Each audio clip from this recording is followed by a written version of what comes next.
Go. Yeah, technically I we're was. live right now. Oh, we So, are live. People yeah. can hear us. Okay. Ladies Hi, and people. gentlemen, welcome to the first annual Star Wars Mayhem version of the Stone Gauntlet. Everything will be focused on Star Wars. Today, I am your host, Kenny Crick Irish Kirby. You probably know me from whatever the hell the other podcast. Crick and Murder. That's it. Go check that one out, too. I am joined today by Rabble. Yep. Rabble, anime extraordinaire, and manga. I've got some good stuff for y'all today. I've read a ton of Star Wars manga specifically just for you guys. So this will be fun. And I am also joined by my other co-host, Spider Dude. Hello, everybody. Spider Dude here, and obviously I'm the guy. Yeah, I'm the movie guy. He's the movie Thanks for into. joining. Wait, what? What's that, Spider Dude? I just said thanks for joining. All right. For watching. So I got off work today, and I got home, and I was just like, you know, I have to talk about fucking Star Wars for 2 hours. And I kind of want to like let you guys know. I'm sorry. This will probably be a 5 hour podcast because I will not fucking talk or like shut up about Star Wars. And I'm kind of excited to get into the various topics we have today. I also want to point out as a shout out to Carrie Fisher. She finally got her star on the the Hollywood Walk of Fame. Though I will say a little bit late. I Yeah. mean, Yeah, that's a little late, dude. That's nuts. How long has she been dead for? it's like I think 6 years at this point, and we're talking about like a woman that managed to create one of the most like powerful female figures of our time. You know, like Princess Leia isn't the type of princess who's in another castle. She's the type of princess that's like kicked the shit out of half the guards and is currently fighting the main boss of the dungeon. And you better get in there if you want the XP. You know, it's like it's weird that such an empowering figure took till 6 years after her death to end up on that Walk of Fame. Yeah. Yeah, it's a little strange. I wonder if COVID had anything to do with that. That could be.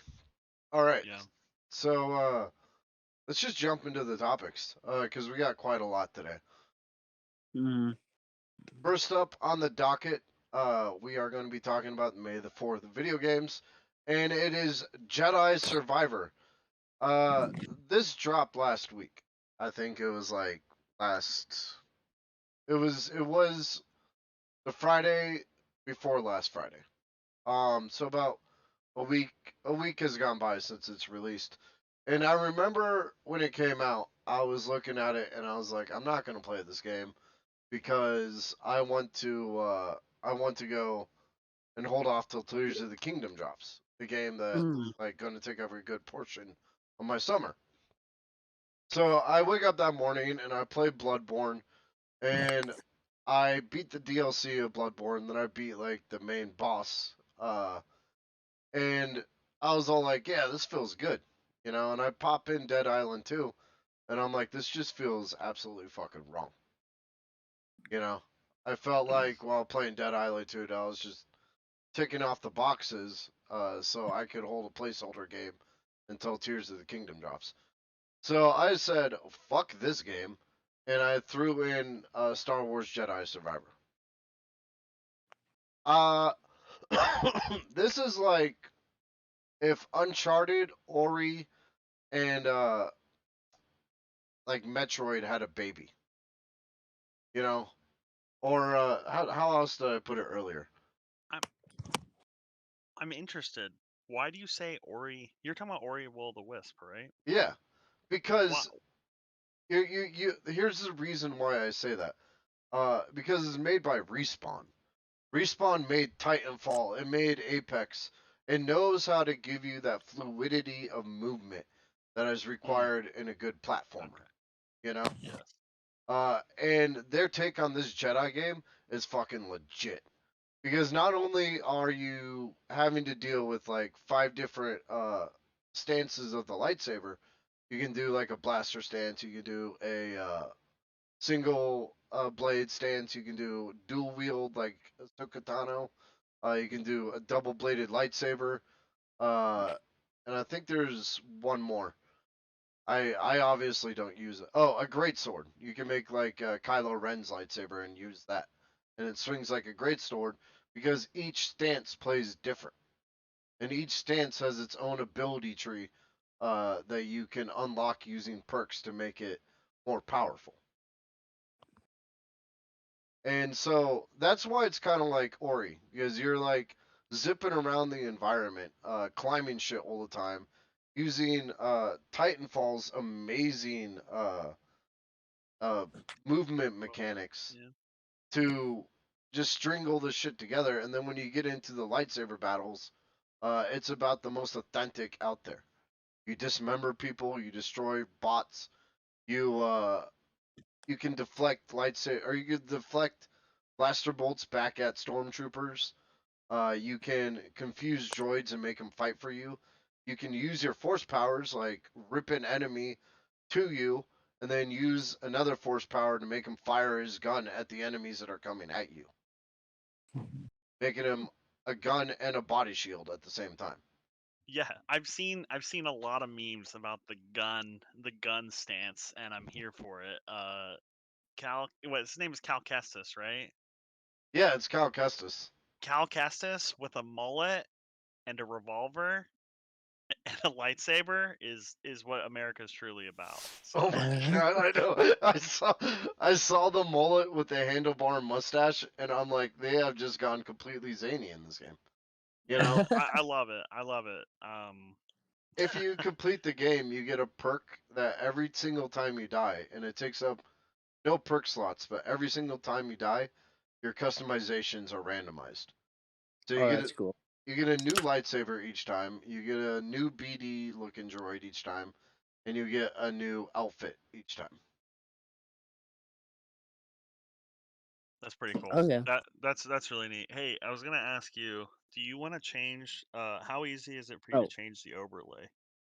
Because it's still the Flying oh, he Dutchman episode. he Oh, changed it to Stone Gauntlet. Oh, did it already change? yeah. Yeah. Yeah, I brought Oh, it up. I'm so sorry. My bad. I didn't press play on my video. Sorry, Although guys. it says April 2023. So we'll just pretend it's May, guys. Don't worry. Yo, there's some fancy editing that can fix that, so it's all That's good. funny because I was looking at that. I was like, "Wait a minute, we're taking over the Crooked Murder podcast." Yeah, Yo, and actually, I won't go too far, but love the Flying Dutchman episode. Like, people should definitely check that out. Oh, the Flying Dutchman is fun. I Yeah, love those one-off episodes. Uh, yeah, and we're working on speeding them up too. Like the Stone Gauntlet can take as long as it wants, but Crooked Murder we're working on efficient. yeah. You guys had fun though, and I enjoyed that. So, Oh yeah. and we're just but the Chaos Group. Yay! oh, we have fun too here, but I really did enjoy it. But yeah, we can get back to Survivor now. So the story is good. Cal is chasing a fabled treasure planet, and it has viable reasons for bringing the group back together because they split up at the end of Fallen Order, and you find out the reasons why they split up, as well as reasons for them to work with Cal again. So it No. actually works cohesively like that. On top of that, if like if you leave Fallen Order being like, oh, I got all these sweet Jedi powers like double jump and push and pull and all that, the story doesn't take that away from you. You actually start about as powered as you were in Fallen Order, but now you have like new powers to build upon. Wow, so they didn't do like something like they would in Metroid, like Metroid Fusion, right? Ah, Samus got the X virus and now she has no powers Yeah, and now she's a weakling and has nothing. They didn't do anything like that. They give you basically have the same set from the previous game. yeah, you could Well, start double wielding like immediately, and in the previous game you had to like fight for that shit. Oh, yeah. So Yeah, it was a like pain. You That's why. Or they literally just made it this like a game where they build upon the old foundation. Go on, That's Micah. cool. that's why it's actually making me want to, because I've seen a lot of things like with the whole like, oh hey, it's awesome.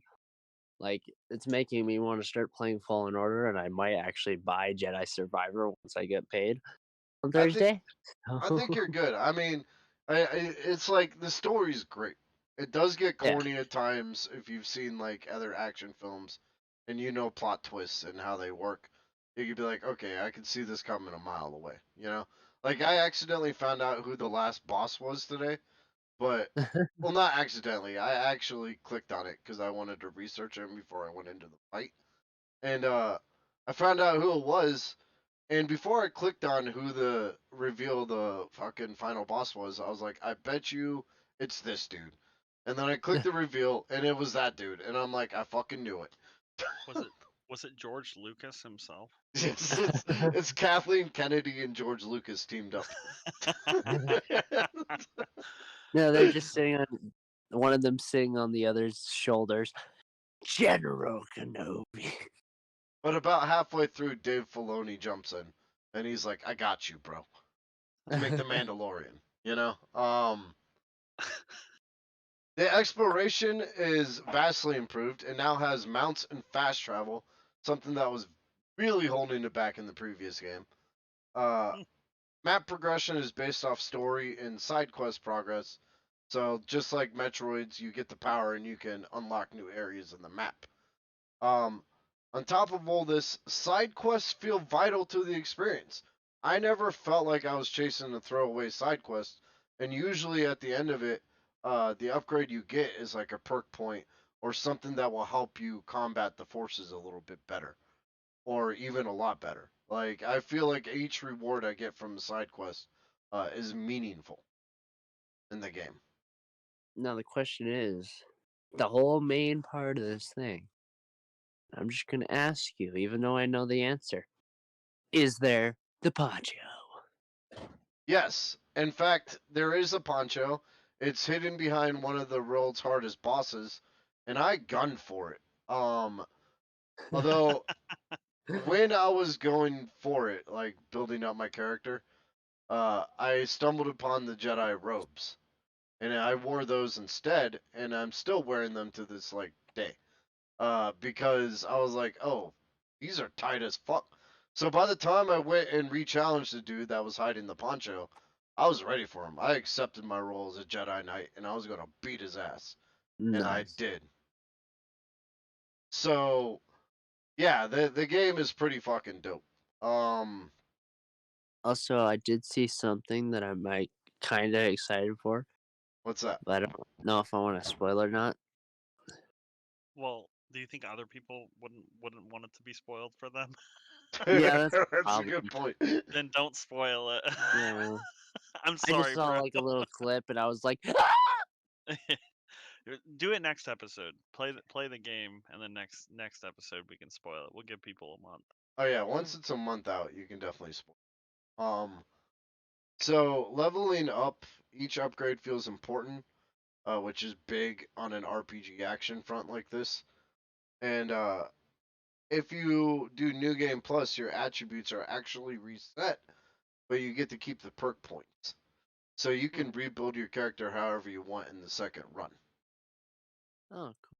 right from the get go. So if, for instance, like me, you poured all your points into double bladed and the blaster stance because those two just fucking wreck. When I do my second playthrough, I could take those points and build it up in the dual wield and single saber stand, Huh. which would be a cool way, like a different way to play the game. You know? That's cool. So they don't allow you to respec at all though in the game without new game. Yeah, you can respec at pretty much Okay, any time, but I think it resets all of them, so you have to go back through put them in one by one. got you. I never did because I got to like where I'm at in the game is like 3 to 4 missions from the end. And I can go around the map collecting collectibles and whatnot, but Tears of the Kingdom is dropping soon. So my goal is to essentially get the most important things like the perk slots that I can put the perks into, and my stim packs, and then go take on the final boss. Gotcha. So this is the she's a 10 but section. The bad of fucking Jedi Survivor. The graphics versus the performance. I don't know how they fucked this up, but generally every single game out there, if you're playing on the PlayStation 5 or the Series X, you should almost always choose performance, because if you choose performance, the frame rates are stable, the picture will take care of itself. And I put Jedi Order on performance, and it was just fucking all over the place. There were tears in the screen, there were pop-ins on the fucking landscape. It was like I can notice the frame rate drops, and so I went, all right, what happens if I put it on fucking quality? And I put it on quality, and it showed me a 4K picture at a steady 30 frames per second. And weirdly, quality ran better than performance. Like, it shouldn't be that way, guys, but it is, because when you keep your frames at a steady 30 frames per second, the game looks fucking beautiful.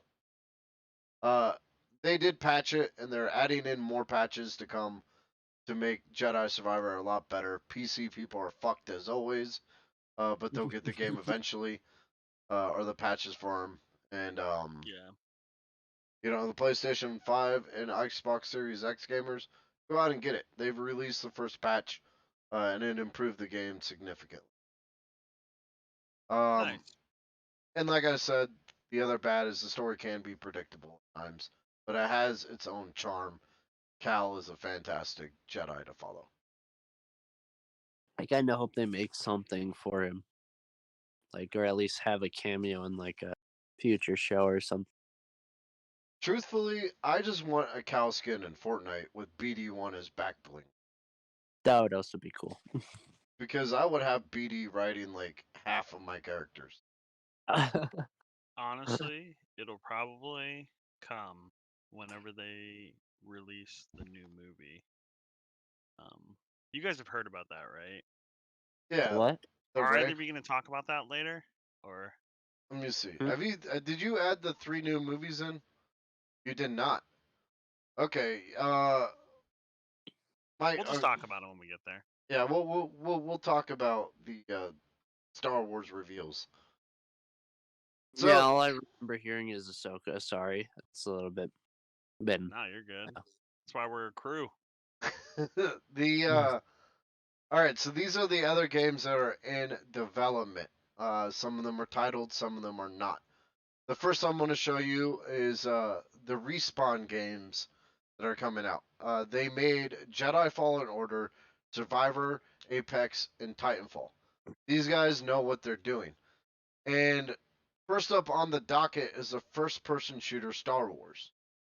So Do you have an image for that, or do you want me to just tell me next slide if you want me to go to next slide? Okay. yeah, I'll let you know. Thanks, man. The first-person shooter Star Wars is a story-driven single-player game that's inspired by Dark Forces. So people that are in love with like that franchise, these are the people that made Jedi Survivor. This is probably going to turn out really good. Now Is it? go on. Sorry. Is it like just about a random guy, or is it about a Jedi still? I bet it's still about a Jedi. Oh, But here's the other thing. And this is like far-fetched, kind of on the lines, guys. Don't take this word of mouth. But it's a little ominous when EA accidentally posts a job listing for the game requiring multiplayer experience. That was quickly taken down and rewritten to disclude that. So why would they do that? Why would they show us a first-person shooter game from Respawn, who's known for making single-player games, uh, say there's no multiplayer in it, have a job listing that has multiplayer in it, and then take it down within the next hour and replace it? Like I said, this is a theory and a hope, but we could be looking at Battlefront 3. Ooh, Man, that yeah. would be nice. Oh, yeah. It's been so long. I What mean, Battlefront 2 came out when? Are we? Well, you know what? I'm getting mixed up. Battlefront 2, they just renamed them, right? So like Battlefront 2 only came out like 5 or 6 years ago, right?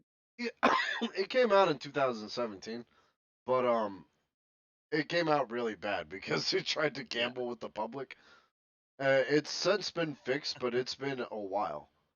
Yeah. And there's heroes that people want in there. I'm talking like the Mandalorian, Ahsoka Tano.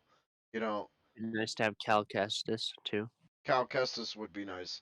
And like those heroes didn't have the same amount of steam they do now that back in 2017.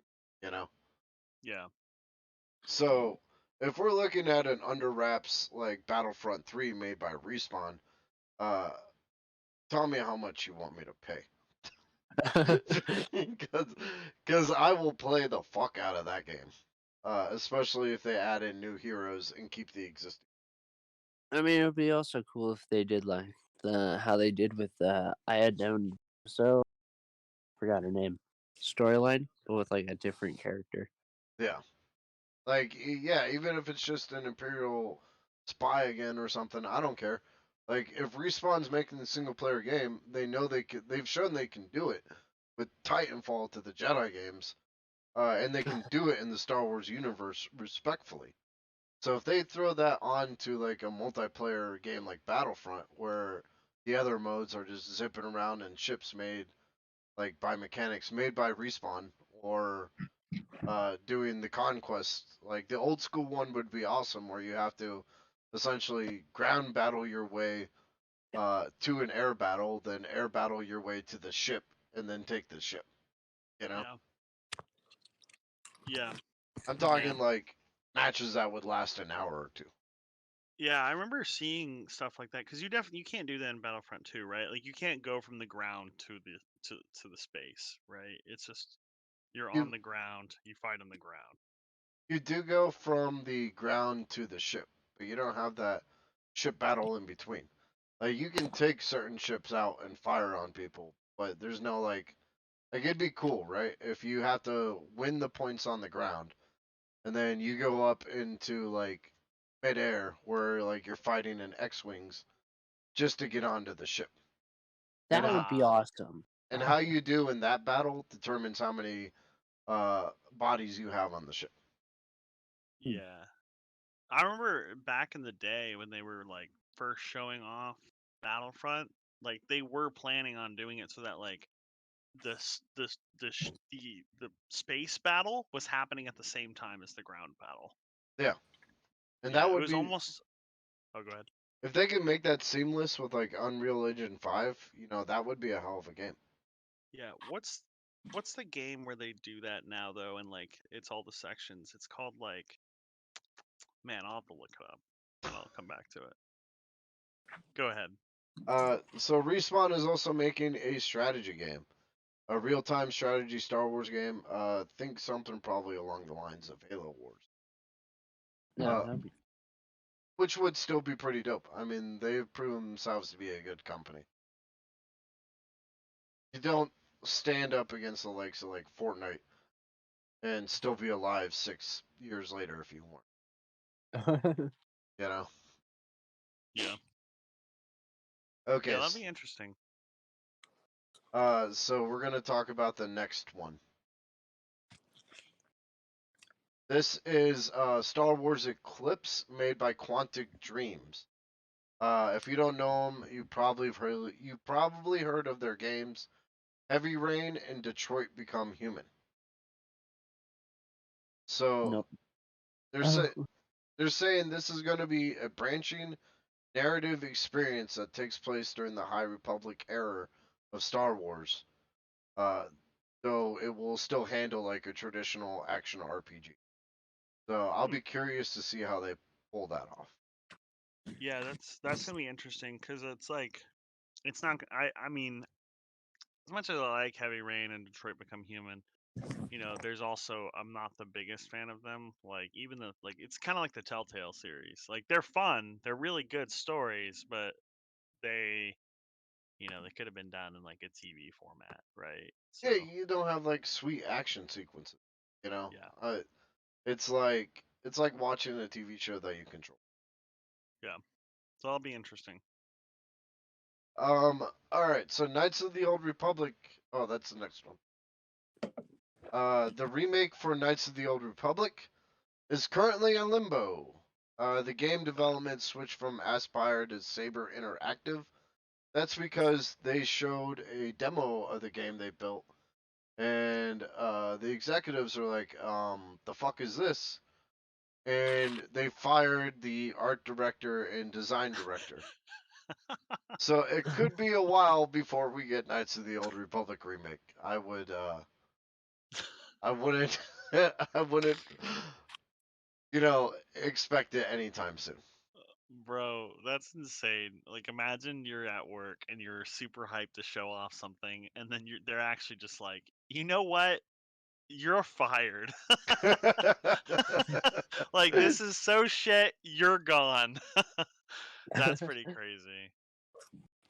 But on a good slash okay note, this is the next one. We have an Ubisoft Star Wars game. I am a little torn about this. I do like Star Wars, or I do love Star Wars, and I love Ubisoft, and what they're promising. Fully explorable Star Wars universe. You fly around and pick up bounties. A ton of Star Wars weapons to build your character around. A customizable character. A vehicle on vehicle combat. And it looks like it will probably be single player. So think like Shit. Assassin's Creed, but up in space. However, it's also Ubisoft. And I don't Yeah. know. Every single time I play an Ubisoft game, it's the same game over and over, just with different skins. You know what this sounds like? Do you remember Beyond Good and Evil? Yeah. Have you seen what they're like trying to do with the new Beyond Good and Evil game? Like you're basically space pirates and you like go between planets and pick up bounties. It's No. essentially Beyond Good and Evil, but Star Wars. So, but that game's been in development hell for like I don't know since I was like a child. So like I'm really that's interesting. I'm wondering. I mean, dude, like I don't care who makes it. If somebody just makes a good game, a good exploration Star Wars game, that'll be awesome. I Like, mean, I'll play it. Don't get me yeah, wrong. Like I love Assassin's Creed, and there are parts in Assassin's Creed that shine, like yeah, fighting the gods, or like the one in London was really good. Black yeah, Flag was good when it had nothing to do with assassins. yeah, you know, yeah. They so built a good world. maybe like it will probably end up being good, and I'll probably end up playing it. I mean, I Two will. man. What I would enjoy is a Star Wars game, kind of like No Man's Sky, where it's just a giant space universe. Oh man, One I don't day, know this if dude. guy's still a very sore subject for me. I know. I'm still very hurt by that. That No Man's Sky is the reason I don't pre-order games anymore. They have one Like, One that's with called Old Star Republic. Wars version where it's just like instead of like basically playing Minecraft in space, it's just you do what Star Wars characters do the most, and you choose the path, kind of like how Kenny's saying this yeah, one version That's game is, but the world's bigger and you can actually play with other people. that's Old yeah. Republic, bro. Really? Yeah, they literally Oh, they wow. have a game like that already. Are you talking Oh, KOTOR? Like the original KOTOR? No, a game that you can play together with people, but there's like Old Republic online where you Oh, can go and become like a Jedi or a bounty yeah. hunter. I will look that up here in a bit. My dog's kind of crying, so I'm gonna finish up this last bit and then turn it over to Micah and go check yeah, yeah. Go right ahead. on. The last thing I want to bring out is Amy Henning's Star Wars game. She worked at Naughty Dog, so I have high hope for that because she basically worked on Uncharted, Jack and Daxter, all like the good hits. Naughty Hmm, Dog. Oh, yeah. cool. All right. I'm gonna turn it over to Micah and go check on my dog, who's probably just suffering from anxiety. Okay, hello everybody. I'm the movies and TV section, and yeah, I guess the first topic's going to be The Mandalorian, which I did enjoy. The way they actually put the storyline through it was amazing. Like the end of how they saved Mandalore, which was perfect, and how the final battle. I don't know if you have any other things, because that's kind of Well, so here, what help me out here? 'Cause so it's actually been a hot minute. I have not been ingesting as much me ingesting all these comics has been the most Star Wars I've ingested since the last Star Wars movie, no joke. Like I think I watched like Mandalorian like season 1 and 2, maybe? Like I think the end of season 2. But uh but like what season are they on now? This they just did season 3, right?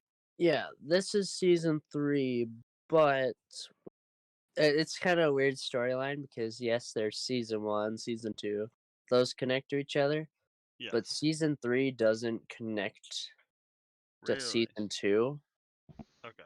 Instead, it instead season 2 connects to the Book of Boba Fett, and then it Okay. goes straight into season 3, The Mandalorian, which Okay. that's kind of the way to understand it after what happened with at the end of season 2, and like the only way to understand it Got in you. those So two. here, yeah, help me out with this then, because I've heard a lot of people say that like the Book of Boba Fett got like completely like taken over by the Mandalorian essentially. That Yeah, like it basically was Mandalorian season 3. Yeah, pretty much because like the first few episodes were all about Boba Fett, but then once the Mandalorian came in, everybody forgot the Boba Fett yeah, that's because because that's when the show got interesting. Listen, Boba Fett for like the first 3 episodes and probably till the end was like, hey guys, let's just hug out these conflicts, okay? And like you're looking at this dude that's supposed to be this ridiculous fucking bounty hunter, Yeah. working on a planet that is like notorious for power, like holding your spot there. And he's like trying to work out deals with everybody.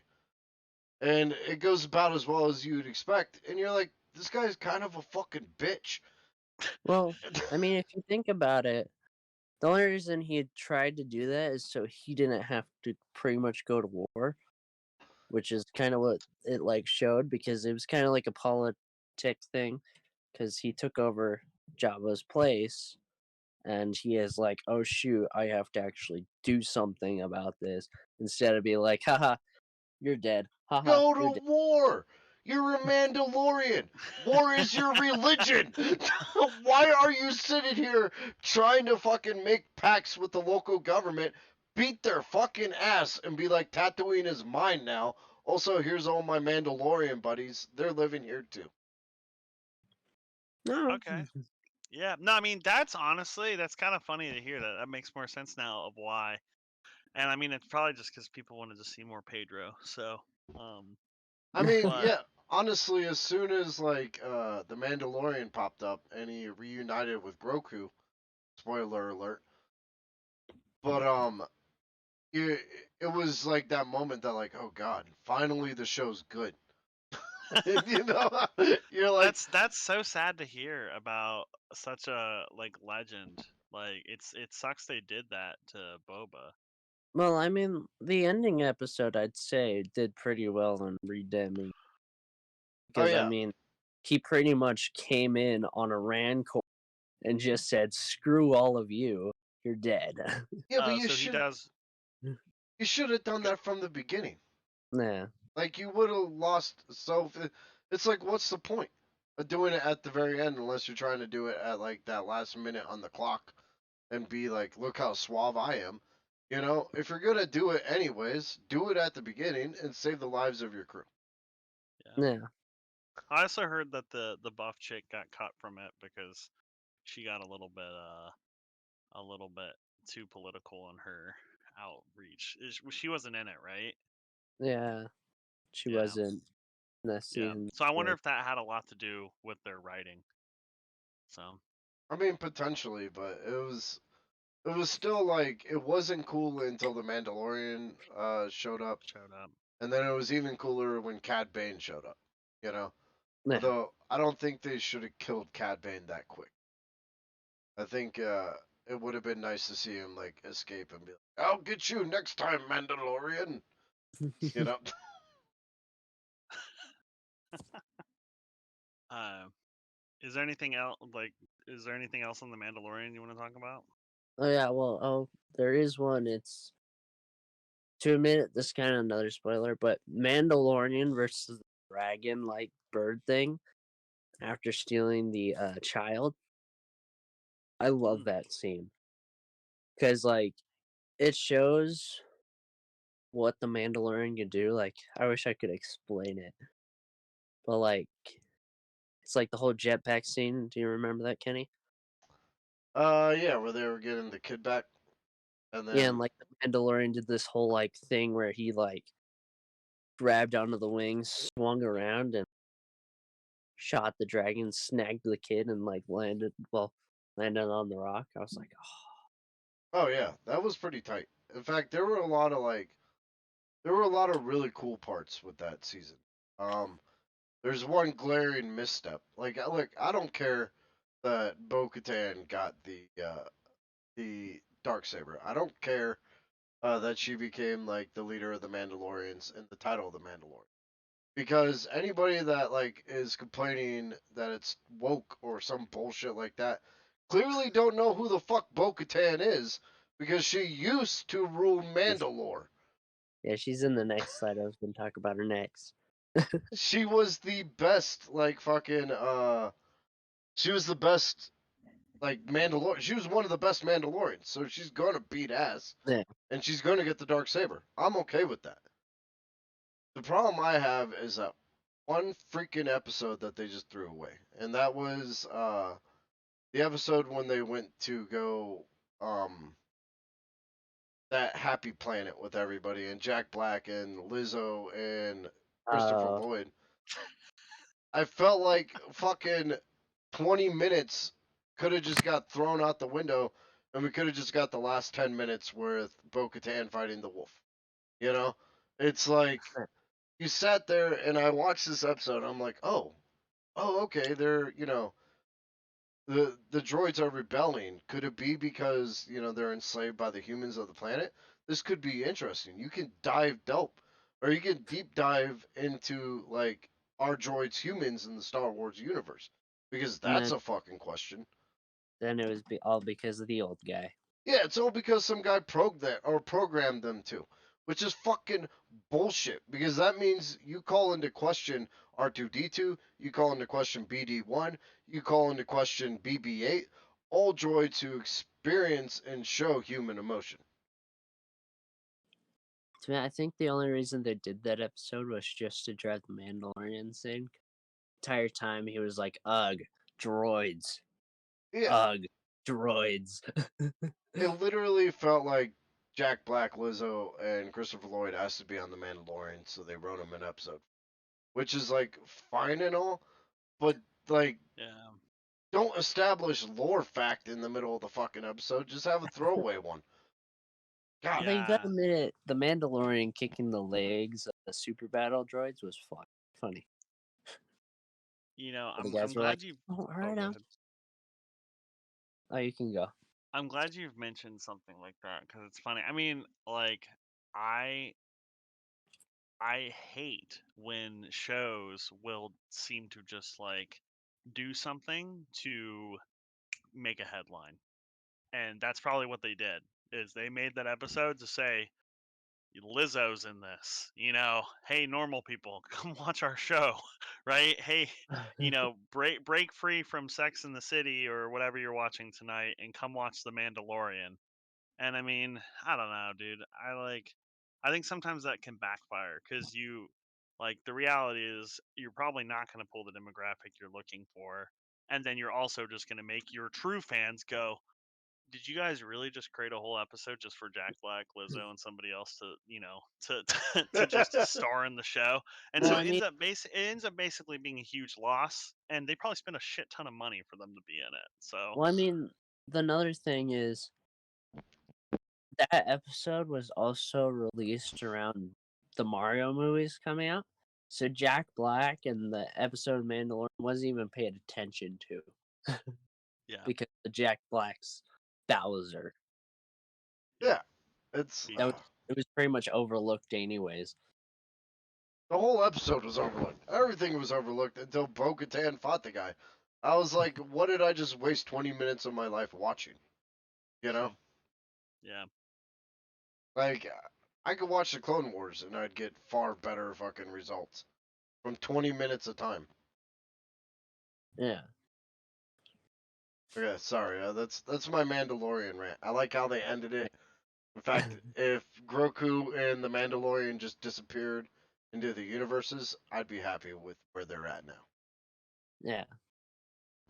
I'm kind of hoping they do still bring him back, just because like we got the whole like, oh hey, if you need a gun for hire out here, just hire me. Oh, they'll And bring him back. Oh I yeah. bet you anything Grogu is in fucking uh the Ray-led Star Wars movie. Yeah. Yeah. 100%. When she 100%.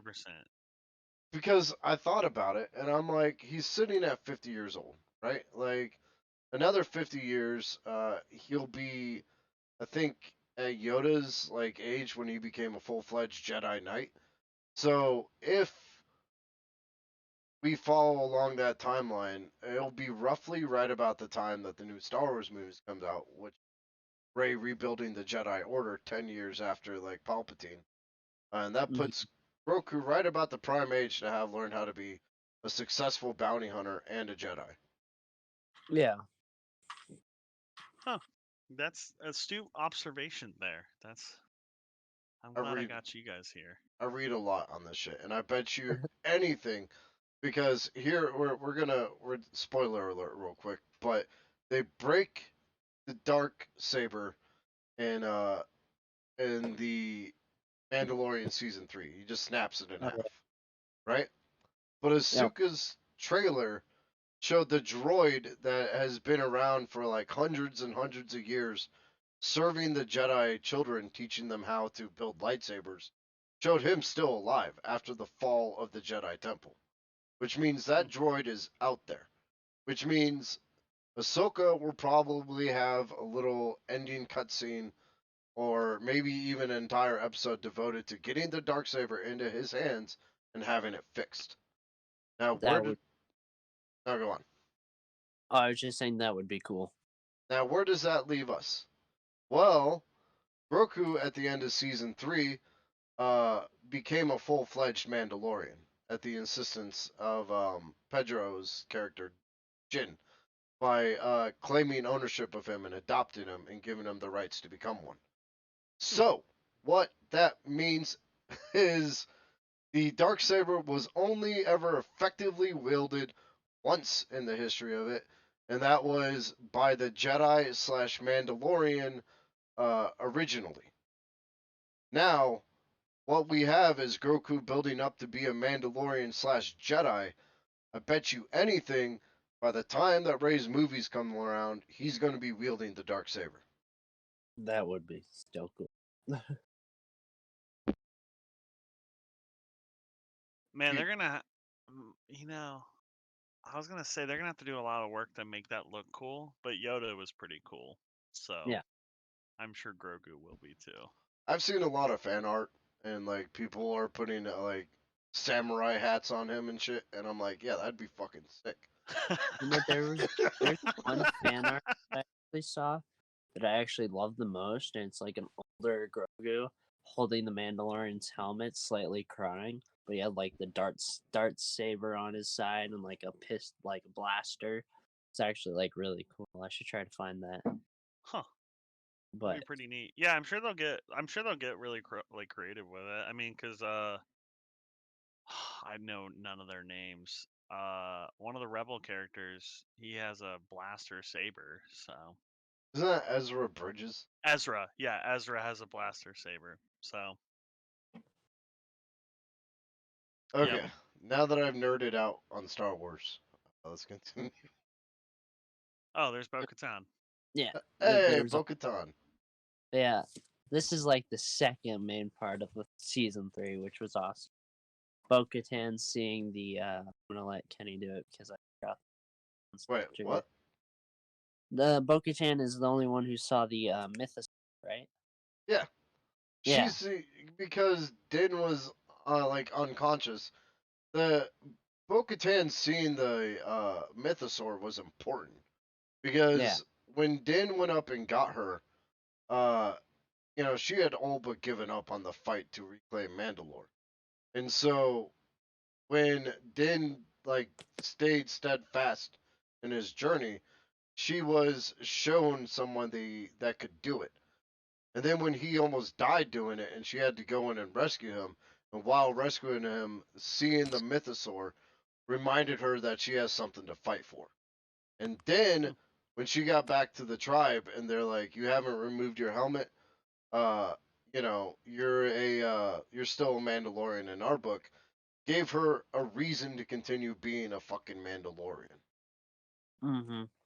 You know, there was a lot of underlies in that episode, but it was fantastic how they played it out. But I also love how the armorer realized Bo-Katan's like the one to bring back people that didn't, the Mandalorians that didn't wear their helmets, and the Mandalorians who always wore helmets together. So she's like, okay, cool. So you get the 2 shoulder pads, and you can take off your helmet whenever you want because us all together. Which I was like, yes, because I don't understand fully Bo-Katan's thing. I just know she was the leader of Mandalore, and I was like, that is perfect. Why is she allowed to take her helmet off? Uh, here's what I was thinking of that. Like, Bo-Katan was the original, leader. She was one of the original leaders of Mandalore. She took over after her sister Sabine died, I believe. And she lost control of the Mandalorians because she was gifted the fucking darksaber. So instead of winning it in combat, she didn't have their like trust or their loyalty, and they eventually said "fuck you" and went their own ways, splitting into many different tribes. One of them being Darth Maul's watch, like Death Watch. Um, Now I'm not super versed on the Clone Wars, so if I get some facts wrong, bear with me. However, when they were split into these different tribes, Mandalore was gone. That's the thing, is like when you don't have a unified planet of Mandalorians, they're not as big of a threat. Right? And the Empire knew that. They were happy with where they were. Scattered and believing their home was lost because the unified Mandalorian front is a fucking like Spartans, you know? Yeah. So the Oh yeah. armorer, who has horns on her helmet, is heavily believed to have worked with the Death Watch under Darth Maul, and could very well have been a prior bad guy. Saw her as the face of Mandalorian like culture. And she Mm-hmm. went, "You are literally the only one who can unite the tribes because the rest of us can't stand each other." Hmm. You know? Okay. No, Which I I need love how I they need to watch The Mandalorian. You guys would recommend, like, that is definitely a piece of Star Wars that should be consumed, right? Oh yeah. yeah. Everything. Okay. Listen, I'll tell you this right now. All the offshoot Star Wars movies are good. Everything that's not a direct Star Wars like sequel is actually pretty good. Solo, uh, Rogue One. Rogue One, Yeah. They were both good. Andor, Yeah. The Mandalorian. Even the Book of Boba Fett, the second half of it. All of those are good. Go watch them. Okay. I just need to watch Andor, and I need to catch up on The Mandalorian, just because I don't know. I've got so much media to consume, but like I got really hyped reading the other day, so I'm glad to be on this podcast. Hey, Well, yeah, that's I'm glad you guys are here too. yeah. We're definitely an amazing group. Okay. Okay. Yeah, I'm gonna move to the other one. And then now I'm gonna talk about how the Mandalorian actually respected an older person from the Star Wars journey, which was Jeremy Bullock. He actually originally wore Boba Fett's armor, and how they honored him with that. I'll pull it up because I actually have it. Is that during in chapter 21, the pirate, they actually nodded to it after the Mandalorians help to liberate the planet. Navarro from the Pirate King Gorian Shard, High Magistrate Grief Karga makes good on his promise to Din Djarin and gives them a plot of land where they can live in the open and establish a new home. Then he says in the speech, he says, hereby today all land from the western lava flats to Bullock Canyon to the fine people of Mandalore. So they gave a quick little respect to the original wearer of the Boba Fett armor. So what you're saying is the real Boba Fett is still out there. What we saw Yeah. was an imposter bitch. Okay. Well, I mean, no, this is he. Well, he actually died a while, like maybe a couple of years ago, but he was the person who wore the armor Yeah. during Yeah. The original like movies. yeah. Yo, this is a little bit of a sidetrack. Do you guys remember the original Boba Fett like bounty hunter game, Yeah. the PS2 game? Yeah, I like have, the old school one. Yeah, dude. I still have deep memories about that game. That's probably one of the best Star Wars games I've ever played, to be honest. There's some really It good might, ones out there. yeah. Like, but for me, a good Star Wars game, if you're going to include lightsaber combat, include Mm, dismemberment. yes. Because for the longest times, the best representation of lightsaber combat in Star Wars was the Dark Hmm. Forces and Lego. Dude, yeah, do you remember oh man, dude, what is that called? The one with Kyle Katarn. Yeah, that's What the are Dark those? Force. Oh, Oh, Empire that's Strikes Dark Back. Forces. Oh, okay, okay, yeah, dude. Because the dismemberment in those games, dude, were dope. Yeah. It actually felt like you were like fighting people with a lightsaber. Um, And yeah. you can what's that? You can get Kyle Katarn's bandolier and Jedi Survivor. You can make yourself look like Kyle Katarn. Oh, that's dope. Yeah, it's kind of insane. I don't know who that is. Oh, dude, that older games, dude, but so good. I remember turning your you could turn your Jedi mind trick up to like level 9,999, and you could actually play as other characters when you. Sorry, this is like way off topic. We can return back to movies. Sorry. No, that's perfectly fine. I'm actually interested now. Yeah. What No, was the it's a good game. what was the name of that Star Wars game for? Oh, Shadows of the Empire. That's it. Yeah. I remember playing that for the N64 as well. Yeah. Okay. Yeah. All right, we can move on. Sorry. Yep. And then next one, which should be the Return of the Jedi, and its 40th year anniversary. It just came out in theaters again, just so people could watch in theaters, which I thought was like a nice touch to it. But yeah, happy 40th birthday to the Return of the Jedi. What about A New Hope? And can you watch Yeah, that in theaters? And I don't Empire think Strikes so. Back? I wish, or maybe. No, I think it was just the Return of the Jedi. Well, this is a bum deal. I'm I not gonna know. just go watch Return of the Jedi. I want to see all three of them back to back to back in theaters. Like that'd be sick. That would be cool. That's kind of what I want. Just have all the more. Just go the entire month. But and then I'll do the next one because I just want to mention that, which will be, drumroll please, everybody's excited for it, Ahsoka. Which I was just gonna have a question: what we were hoping to expect from this new live action series of Ahsoka. Which I guess we've already kind of got a couple of like teasers, which Jordan's gonna get into a little bit later, but we actually see, well, probably not about the series, but we get to see the rebels in a lot of the rebels inside of the series trailer, Yeah, which is going to be awesome. they basically said it's the final season of Rebels. Like Mm.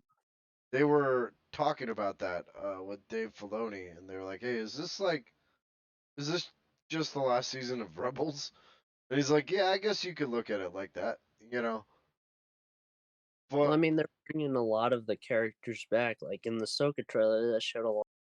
Wait, so Mandalorian, we actually got to see, what's his name, the big purple guy. Zeb? He was a rebel. Yeah, Zeb was in the Mandalorian. Wait, so all are the rebels gonna be inside Ahsoka? I hope so. I mean, I don't know if they could all fit inside of her. Plus, I don't think she'd be like PG Are they 13 gonna at that be? point. Are they going to be within the show of Ahsoka?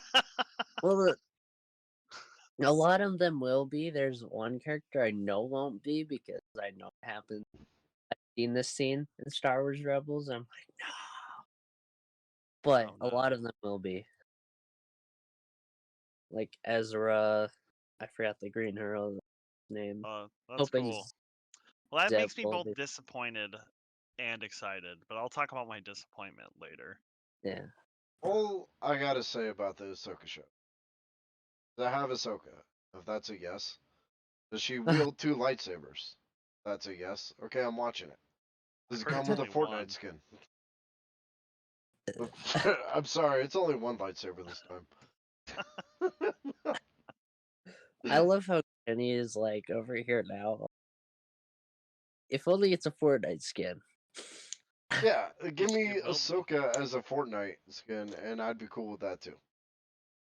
What That's it. what we need is a re-release of the Mandalorian. That's what I need. I want Grogu back, but It sounds like you're saying Goku sometimes. And now I no, want to see. And when you said Grogu, I now want to see Grogu in like Goku uniform.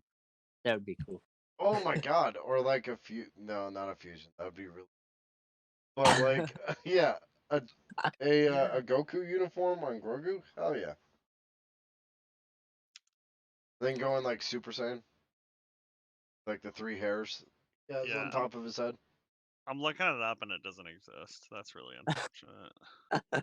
I'm That's gonna hire impossible. somebody. I'm gonna hire somebody to make it for our next episode. Just Hold hire me to AI it. chatbot. Oh my Yeah. god, you're right. Oh, it's so funny. Oh man, I didn't even think about that. Watch it like beaming back all the information to like an alien mothership. Just like you won't believe the useless shit they make me do. I've had to read Huck and Finn like 40 bajillion times and Oh. dress Grogu in a Chi uniform. I'm scared. Well, actually, yeah, if that happened, let's just say my friend has done things for that bot. Tom and Huck. What? God I don't damn want it. to know. I don't want to know. We're moving forward. You're making Terminator over here. Guys, this is Skynet, and because my nephew, we're all gonna die. Yeah. No, it's not me. It's my friend. I mean, Oh, good. you should see what he said. He makes the thing say. I feel bad now if it's going to its mothership. Okay, but What next if you're is the just bad some suicidal fucking alien in space, and you guys are being dicks to him? He just likes to write. batch. Okay, well now here's the bad batch. I really want to attack Disney for it because yes, yeah, I'm not gonna. Well, actually, yeah, no, it should be a reasonable enough time. But they killed off. Well, they didn't kill him off. I hope they didn't kill him off. But they killed one of the best characters ever, and like the worst. Like I know it's probably they didn't because they never found the body. which I was like, oh, thank goodness. Because whenever nobody finds the body, that means they're still alive. He's still alive. But It's Star Wars. He'll come back. Palpatine came back somehow. And there you go.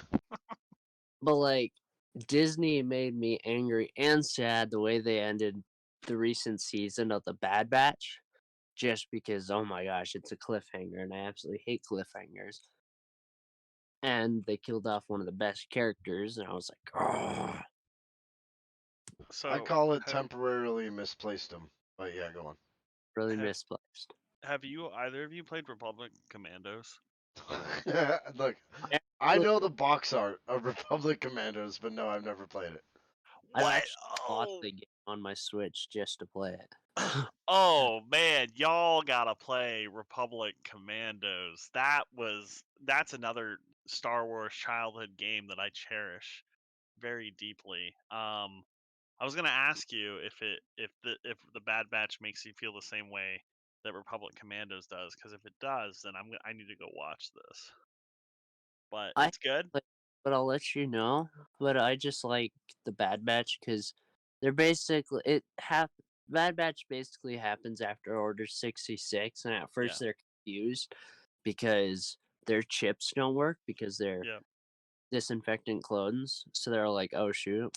Which later on we actually get to see that the chip's finally affecting him, but that's where Rex comes in without his chip because he knows the Bad Batch, and he's like, "You guys didn't remove your chips," and it was like, "Crap."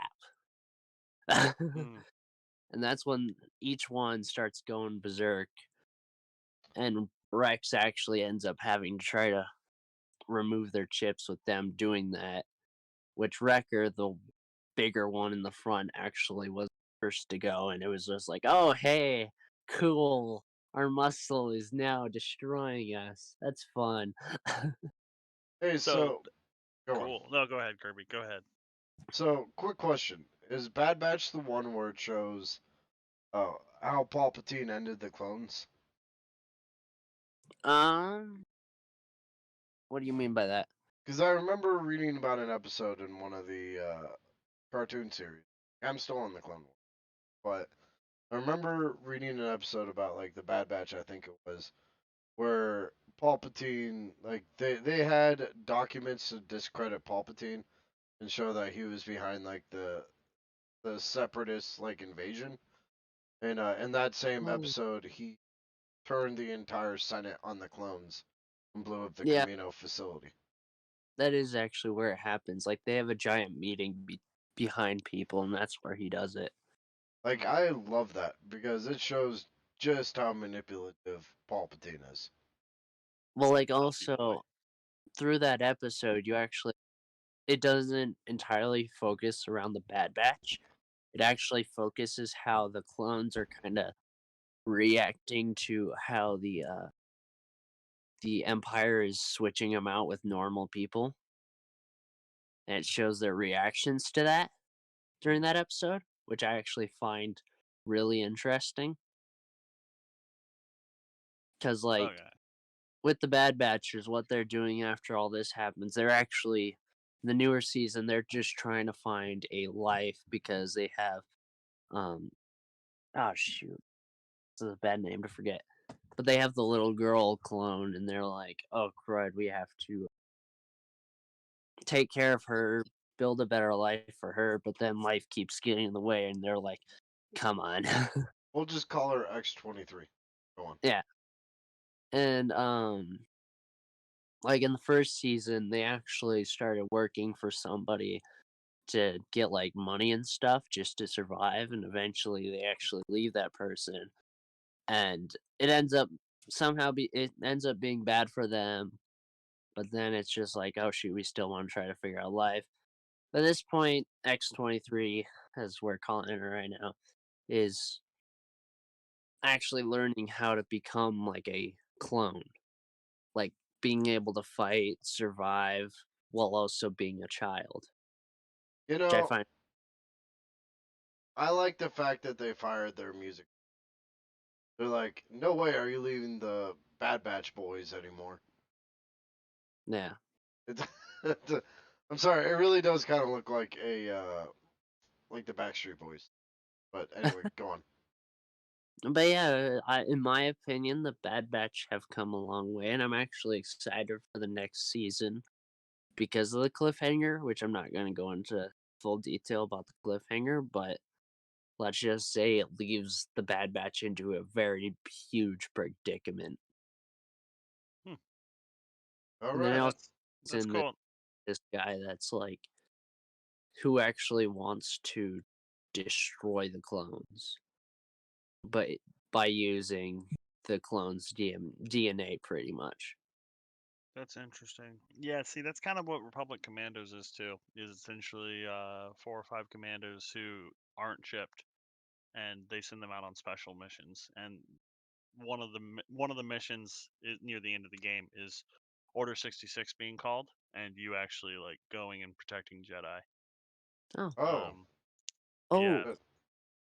speaking of that, actually, one of the commandos, I believe from it's either the Clone Wars, maybe Republic Commandos, don't entirely know, but there is a commando clone that's actually shown inside of it, well, inside the series, Hmm. like in the full first beginning episode on how he's survives on this ship, holding like a very dangerous creature.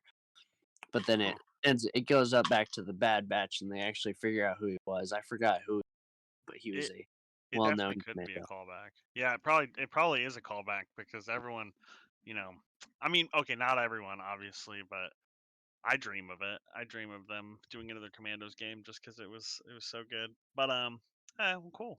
Well, yeah, I'll definitely be checking that out then. There's a lot of content I need to consume. And Yeah. also, there is a Jedi at the beginning that I think is actually ties to Star Rebels. I don't entirely know. I think that's him though.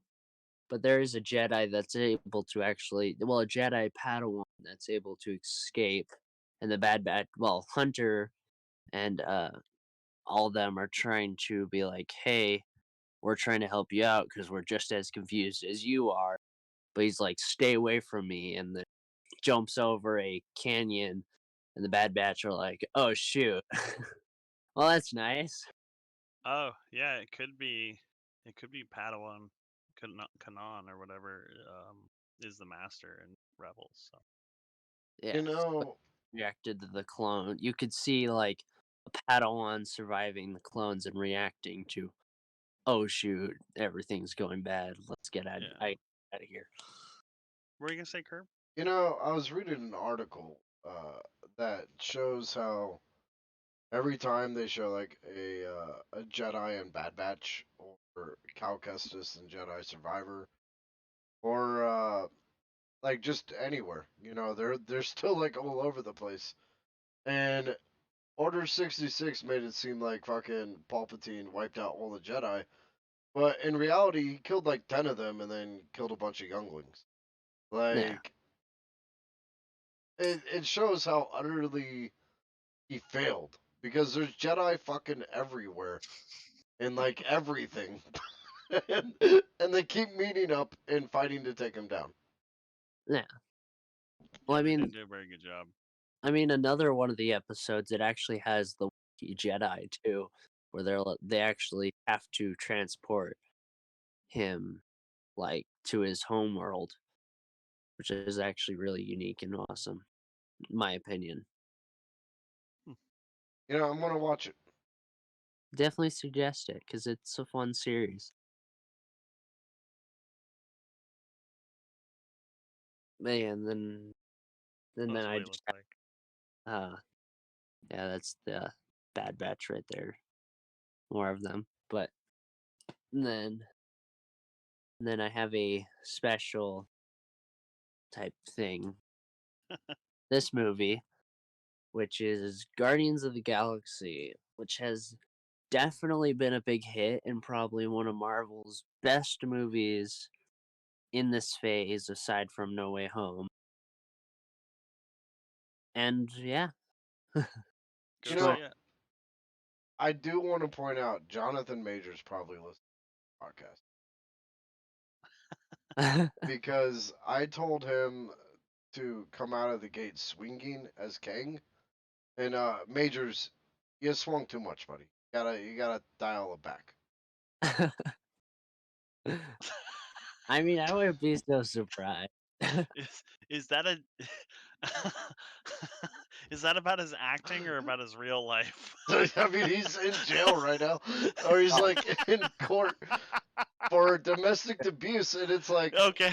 wow, guess Marvel Oh. really did pick a Kang. Oh shit! I wasn't sure at first, dude. I wasn't sure if like you were like if he actually like was in this movie and he just went out swinging too much. But yeah, he fucked up. So that's gonna be unfortunate. It's kind of crazy. I'm actually very interested to see how they're gonna do that recasting. So we'll talk about that more next month though. Like we'll You have to put know, some stuff together. the King Dynasty should just be Jonathan Majors getting arrested. Yeah. It's like we beat Kang.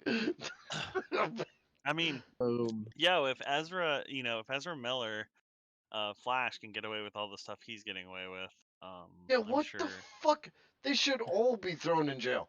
I'm Yeah, like, why is the Flash still in DC movies? yeah, that's insane to me. They should have recast him along in it. Hey, at least we get Michael Keaton, okay?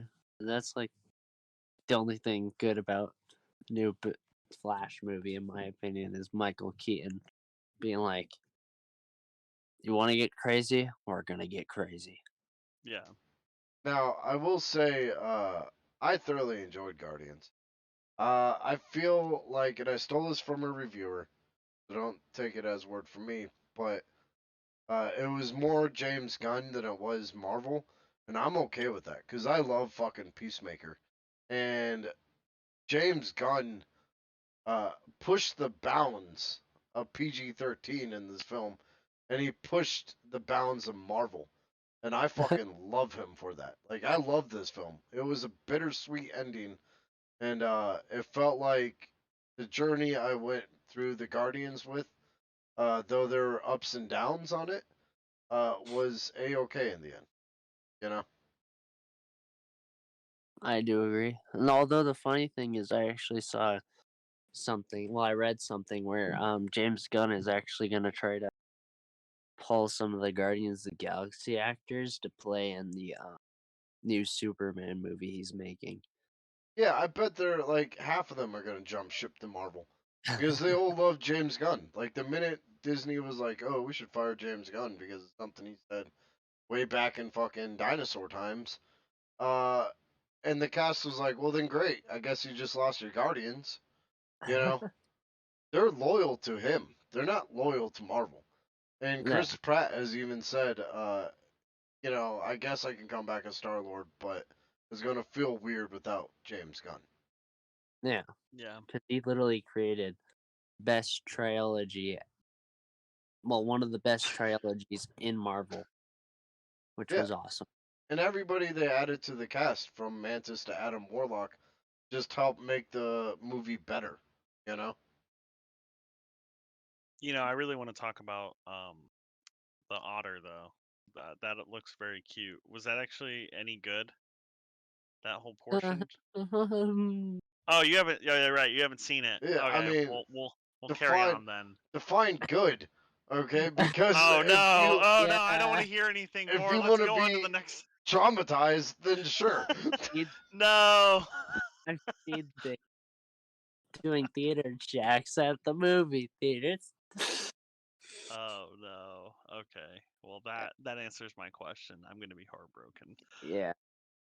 Well, is there anything else you guys want to say about Guardians? Nope.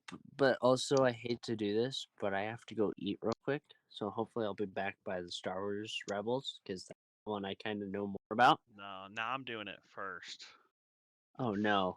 First No, you up better on the go eat. docket, Star Wars Rebels. You better go eat fast. Okay, I will. I believe in you. Good luck. Have Kenny talk about Star Wars for 2 more hours. No, we'll actually. We'll. It depends. We'll see what happens. But go eat. Yeah, you're good. Okay, exactly. Yeah. So, actually, the first question I actually Holy wanted to shit. ask you, Crook.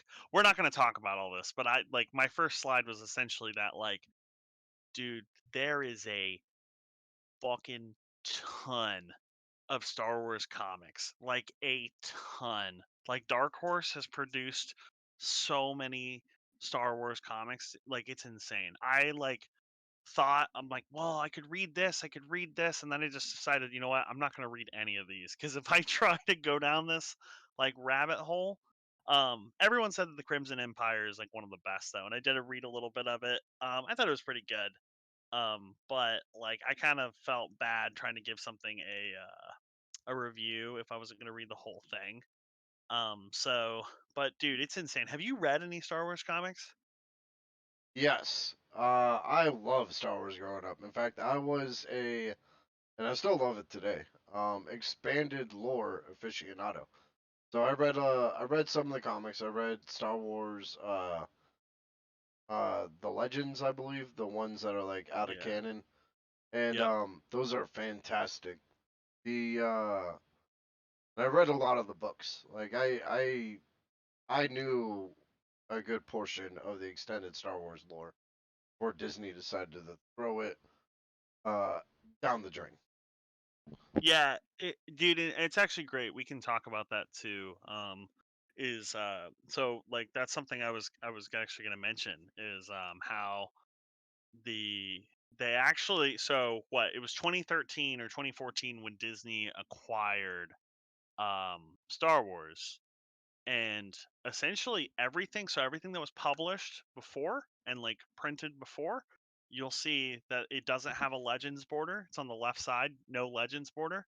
And then everything that was published after or created has that big legends at the top. And so that's the easiest way to tell if something's canon or not anymore, is that on the cover they will put a giant, like it will say part of the Legends series. But it is neat because they are slowly adding things that people were like, oh, this definitely isn't going to be canon, and it has become canon, which is neat. um Well, but yeah. it's fucking weird when their legends start becoming canon. Like they're bringing in Thrawn now, and then they had like Yep. Boba Fett crawl out of the Sarlacc pit. So it's like, oh fuck, gotta reprint the books because this actually happened now.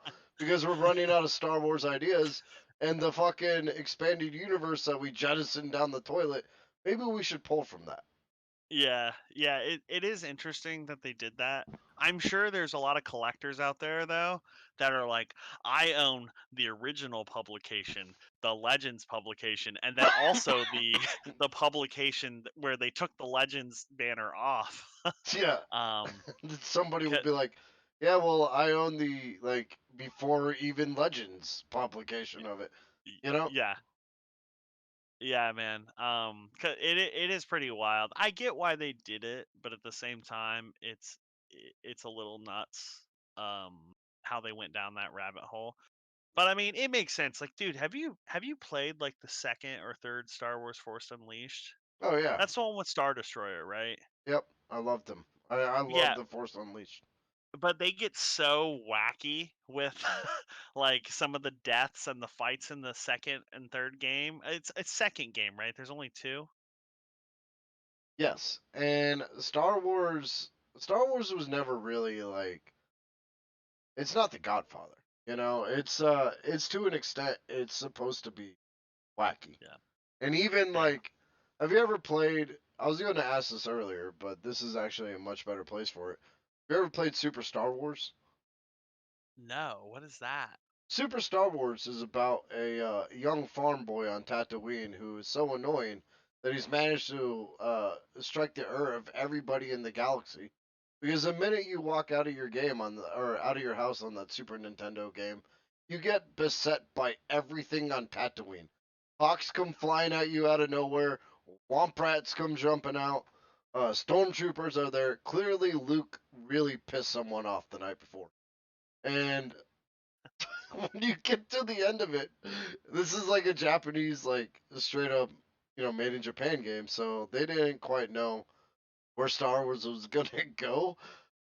So they made their own version because fuck it, it's Japan. When you fight Darth Vader, they have a second boss phase for him where he turns into a giant scorpion. You know, So technically, that's a Sith power, and I want it back because I want to see my Sith turn into giant scorpions and fight their sons to death. Dude, I was just looking at screenshots, and yeah, that's pretty fucking wild. I love that the Japanese will just do shit like that, man. I mean, it shows in all their media forms, like how off the wall and dramatic things can get. So yeah, why not? Why not have Darth Vader turn into a giant scorpion? Um, I wonder why they chose scorpion out of all animals. Because the whole thing took place on Tatooine. It was literally like you fought your way through everybody in the galaxy that hates you, which is everybody. Um, and you confront your father in the core or source of one game. Only you find out your father is also a giant scorpion and trying to kill you. So it's like a typical Greek tragedy. That's Did that have any effects on sales and stuff? Like, when did that game come out? Like, did it come out after Return of the Jedi? Like, Oh, it was definitely after. I mean, it's a Super Nintendo game, but like fucking Japan just gives zero fucks about following any type of coherent storyline. yeah, that's pretty crazy. I've read a couple comics too. Like one Legends comic where like Star Destroyer what he goes? He goes to he goes to a clone facility and finds that like he's being cloned. Um and he destroys it all. But that actually happens in he's a clone, right? What, Star Destroyer? Yeah, he is a No, Star clone, isn't he? Killer. Star Star Killer's his name. Killer. Yeah. And yeah, he's a clone for Vader. Okay. So that's Uh, like you had Vader's Mustafar castle and all that shit in that game. It was actually really well done. And in the first game you had the ability to go evil or good. You got different endings depending upon which one you chose. okay. Yeah, I never beat the first game. The first game came out while I was still in Belgium, so what I was like a junior in high school, I think. Kind of surprised I never beat it. That's interesting. Um, well, we'll carry on. It was the Proto Jedi Fallen Order. Yeah. Have you actually watched any of Star Wars Visions? I saw the first season and I need to watch the new one. Cause I Honestly, actually bro, the second season looks not that good. We'll talk about really it. okay. Yes. I'll be honest, I did not watch the second season. I watched one episode from the second season, two episodes, and then I was like, you know what? Like they got a little wacky. But we will talk about that. So I'm gonna talk about the first season, just because it truly is the only anime of Star Wars. Like any like traditional anime, I guess. Like because there's a ton of cartoons and animated cartoons, but it's not exactly animation in like the anime style. So the first one, I mean, the first episode's great, and so I remember when I first watched it. It's called The Duel. It's amazing. They actually made a book off of it. It's a novel, not a visual novel, so it's not like they didn't make manga off of it or anything. But it's the that first episode is a black and white feudal Japan style episode. I'm sure you remember it because it was pretty good, and essentially it was two Sith going after each other, but like one Sith was, I think he was running away, like he was trying not to be found. But I mean, just amazing, great, and it even had kind of, how in man, the third Star Wars movie where they have Anakin and Obi-Wan fighting on the lava like Mustafar. things, yeah. How they have them kind of on the little ships down in the magma though, and they're kind of like jumping back and forth. They do this with kind of like logs in this first episode, but it's just unfortunate because it's like 14 minutes. I think it's even less. I think it's like 12 minutes of animation. Um, Yeah, that but I was mean, one of them that I was like, oh, I wish that lasted a little longer. At a second episode, you know. yeah, and it's really because they kick you in the nuts with the second episode. And we'll talk about. I'm gonna go through all the good ones first, and then I'm gonna talk about the one that kicked me in the nuts. You know, And I I want to point out that in this episode, it's two Sith. So yeah, when one of them wins, I forgot which one it was. I think it was Chick. No, it was the dude with the umbrella. But yeah, the dude wins. Yeah, he doesn't wipe out the village because the Sith aren't just there to fuck with you. yeah, Like a lot of people get this misconception that once you go Sith, you're bad.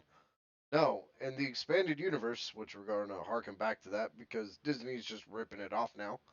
Um, the Sith were an ancient religion, and that religion didn't always include eradicate people or take out the Jedi. Sometimes it was just a selfish type of religion, like self-empowered. This is what I believe in. This is, you know, confidence essentially. So not all Sith are inherently bad, but we keep running into the bad ones because it focuses on the fuckers like Palpatine, who manages to like manipulate everything around him. You know, yeah, yeah, including Darth Maul and Savage Opress when he completely obliterates Savage Opress and forces Darth Maul back into servitude. yeah. Yeah, no, it's interesting. I'm really excited to see some more, and I'm at the end of this. I'm going to talk about it a little bit, but I really would love to see them adopt a full anime style episode, series. Like, but I'll definitely talk about that a little later, just with how I read the like Rebels and stuff. But the they were produced and animated by the same people who do it's funny, man. So, like this whole episode, the company that did it they only make like CGI openings for anime. So like see anime does this thing sometimes where they'll use like CGI like 3D to like add depth to stuff. If they do it too much though, it looks like shit. It looks awful. But this company does a really good job. They do the openings for all the JoJo's, which I was actually like, oh, that makes sense. But it's weird because they produce like nothing else. They're called Kamikaze Duga. Um, I but I'm gonna yeah. have to Oh, go ahead.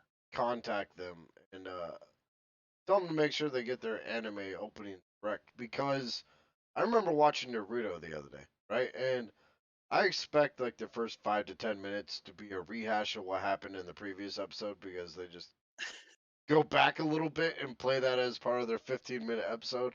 That's fine.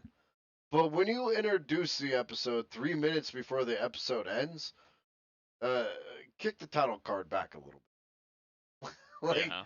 I was literally, I think, halfway through the episode, and it was like, "Welcome to Naruto," and I'm like, "What the fuck? This this should have happened like then." Anyway, I'm Dude, nitpicking. Every that's a problem when your show is like over 1,000 episodes. Yeah, I know. Like One Piece is the same exact way. I mean, although I'm not throwing shade at either of them. They're both amazing, amazing stories on their own. So nobody in the One Piece fandom or Naruto fandom hurt me. But and yeah, that's the problem when it gets that long. It's insane, dude. I don't know how you have that much story to tell, but I've got to maybe someday I will try to consume Naruto or One Piece. I don't know if I can do both. I don't think I have it in me. Just watch the. Oh man, even if you watch the canon one, long time. Yeah, yeah, man. So we'll see someday. Um, so my other favorite episode was called The Twins. It's essentially just about two and also it's one of my favorite it's one of my favorite producers, animators as well. But I mean, it's solid. It's like the third episode in there. One twin is a Seth, the other is a Jedi, and it's honestly just like the animation is just solid. The story doesn't even really need to be there, but it works out. And the studio that did it also did the seventh episode. It just they look great. I love their animation. It's worth watching, and the stories are pretty much just fight the whole time, which I'm always a fan of. And the studio that does it is Studio Trigger, who made Kill la Kill, Darling in the Franxx, Cyberpunk. I mean, Oh they're hell yeah! just they do a lot of good shit. They are really good at fighting at fighting animation. It just always looks good. Their characters are just like cute enough to be like anime, but also like not too like cute. I know exactly what you get. I think you guys know what I mean. But like I like their character style. It looks good, but it also isn't like too, I don't know, anime-ish, if that makes any sense. Too weeby, Yeah, maybe. I don't know if that's a Lucy's a word. babe. Yeah.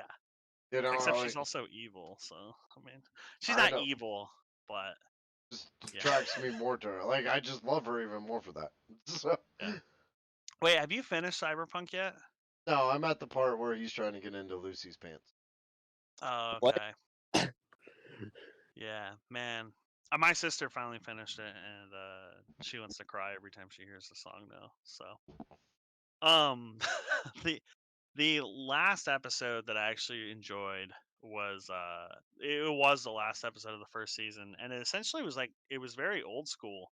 Um, the only downside to it is that like the main character was like a bunny girl, but I mean that's okay. It's Didn't just a this little bit one furry. leave you hanging too?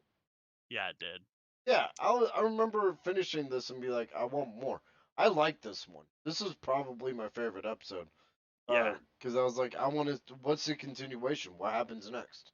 You know? Yeah, dude. Well, that's the unfortunate nature of the fact that like Disney is not willing to invest. I wish they would just be willing to invest and create a Star Wars anime. We need it. Like, and I'll show you with some frames from the mangas, but they look so good, and I actually really enjoyed them.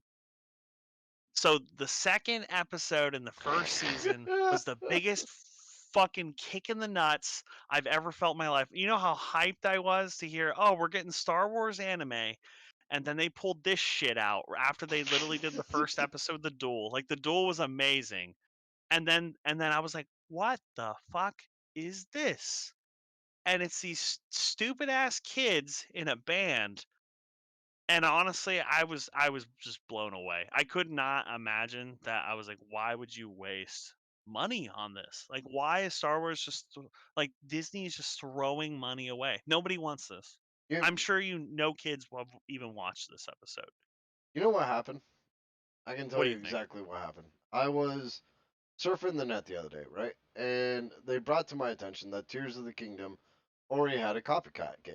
So I looked it up, and it was like this guy on mobile. It was a mobile game where this guy like flew up into the clouds riding a block, and then he jumped down and used their fuse ability or whatever the fuck to Yeah, it's a straight rip off of Tears of the Kingdom and everything it does. So I was like, well, this is interesting. You know, and I go check out the Reddit boards, and they're like, yeah, the game's nothing like that. It's a shitty action RPG top down, and that part where he goes in the cloud is like a scripted sequence. And I'm like, oh, so what they're doing is a bait and switch. They're yeah, showing you like, hey, you know, like here's this really sweet episode about two samurai Jedi fighting, and you're like, yeah, sweet. I can't wait to see more of this ninja shit. And then the next episode is like, hey, let's put a band together and do a shitty episode. yeah. And dude, that's exactly what they did. Because I remember when watching trailers for the first Visions, they showed the Studio Trigger ones. They showed Lop and Ocho, the eighth episode you said you liked. Like they showed the Duel, but they didn't show this dog shit. And so honestly, I wouldn't even been up that upset about this episode if I had known. But like, I was just blown away. And then this actually feeds a lot into the second season. Well, the So, problem with oh, go, that oh, go ahead. is it's a second fucking episode. It gatekeeps the rest of the season. And like Yeah, the rest of them are pretty damn good. Lob and Ocho, yeah. even like the robot chick who are trying to figure out who the Sith is. You know, like the rest of the episodes were fun. This was just like, what the fuck is? Yeah. Not it's not very good. I don't know what demographic they were trying to hit with that one, but it was a big miss for everyone. I don't think anyone ever is gonna go and say, you know what? I loved the second episode of season 1 of Visions. Nobody ever is going to say that. And I honestly feel bad for the studio that was hired to animate it, because they were probably like, "You what?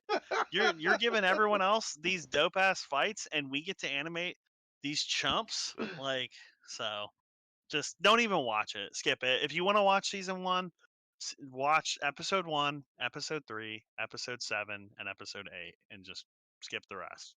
Don't even worry about them. They don't exist in my mind. But so season 2, I only watched one episode from. I watched 2 episodes from season 2. The 5th one, Journey to the Darkhead.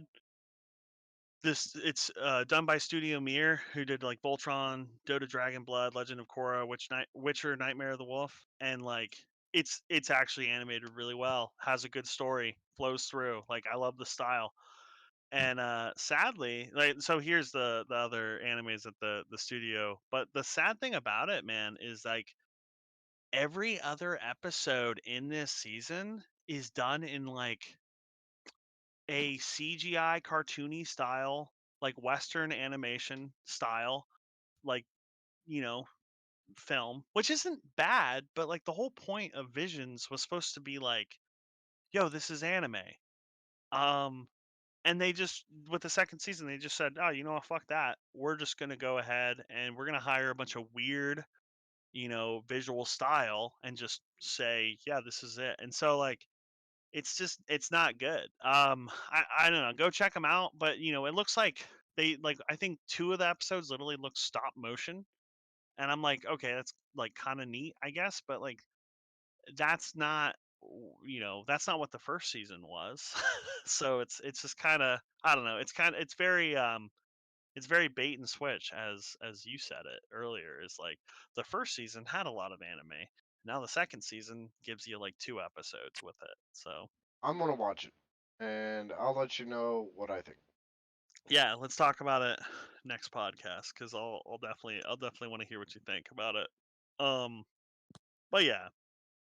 Um, okay, so the manga I read. So Ooh. I chose to read 3 of them.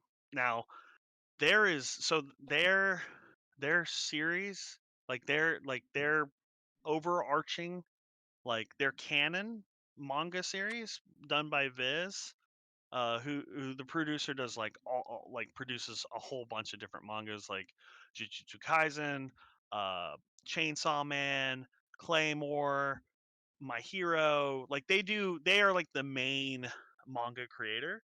They produce everything from the Star Wars, the High Republic, and this is all canon stuff, And I actually checked that out to make sure. But I essentially read this one. It's called The Edge of Balance, and there's 2 volumes right now. The 3rd volume's coming out this month. But there are 32 volumes worth of manga underneath the overarching like High Republic anthology, and it Wait, just like so goes. there's Go ahead. 32 volumes out right now? Yeah, right now of like it's a huge anthology, so it's like a bunch of different stories being told, but there's 32 volumes worth of stuff. I would love to Um, read about the High Republic, like, yeah, because that's the age of the Jedi. Like, I want to know how that was run during that time. Like, what did Coruscant look like? How was the galaxy functioning? You know?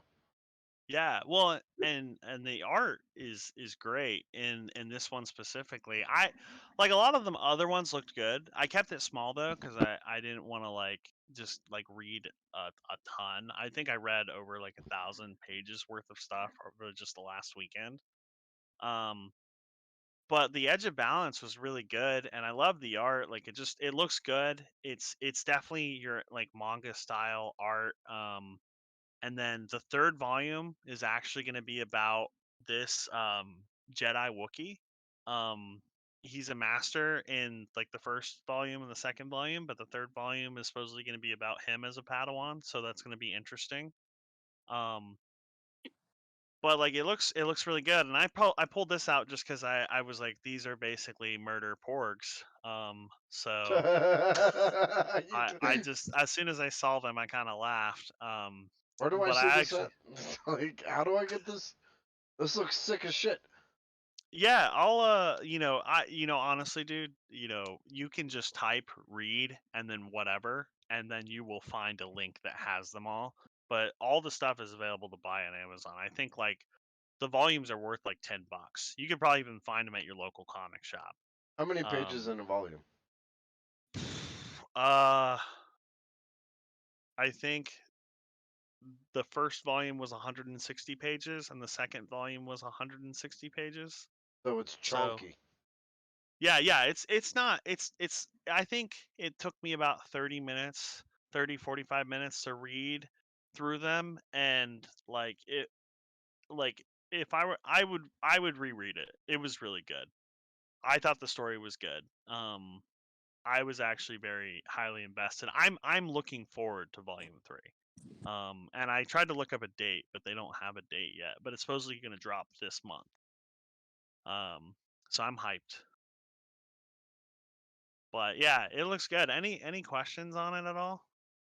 Yeah, that looks sick. You told me. Yeah, I think I'm interested in it too. Yeah, and one thing I really enjoyed is this is not this is definitely not just like only pointed at children. Um reading the Edge of Balance, like there's definite, you know, it's not just like cutesy and pointed at like, hey, this is a child's book, which is kind of what I got from this version of Star Wars Rebels. So See, when I text that's the problem with Rebels. Rebels is far more directed at kids. yeah. And that definitely this showed because when I texted y'all, I started reading this version of Rebels, which is basically it's like 32 it's 32 short stories about the Rebels crew, and it was 500 pages. And so I was like, this is gonna be. And so I probably read like 200 pages before I was like, I'm done. Like I can't read this anymore. Like these short stories aren't giving me any plot. Like I don't feel connected to these characters. Here's Um, here's short story 324. Ezra yeah, Bridges goes to buy milk. I mean, no, and seriously, some of the episodes felt like that. It was like I think the first one was literally like some pointless race. And I was like, what am I reading? And I just kept going. And I'm like, man, I do not feel connected. And so that's when I texted you guys. I'm like, hey, Rebels is supposed to be good, right? And you're like, yes. And I was like, okay, I'm reading something wrong. And then I looked it up. And that's when I found the correct manga that actually correlates with episodes of the show. Um, and so the artwork on this is great. I as soon as I got in there, I was like, okay, this looks. And honestly, this picture doesn't even do it justice. Like I kind of zoomed in on it, but like it looks really good. The plot is like it. I was captivated. I read all 3 volumes in one sitting, and I couldn't stop. Like I was like, okay, I need to keep going. Jimmy, you And actually got me interested in this manga because of the shot sling, where I know Ezra actually has that, where he actually has the slingshot thing. I'm sorry to interrupt, but I was no, like, you're oh good. my gosh. Yeah, it's really good. I highly recommend reading it. And like the art is just awesome. Like I enjoyed it. I love that it's manga styled. It's not like the Western comic-y style. And there's some Vader on the right there, and it looks really good. And I felt like there was quality in it. Also, Sabine is a babe in the manga. I looked her up, like from the show, and not as much, but I get that that was like catered just to kids. So I was like, I guess I'm the creep here. Um, but I was, yeah. So overall, though, it looks awesome.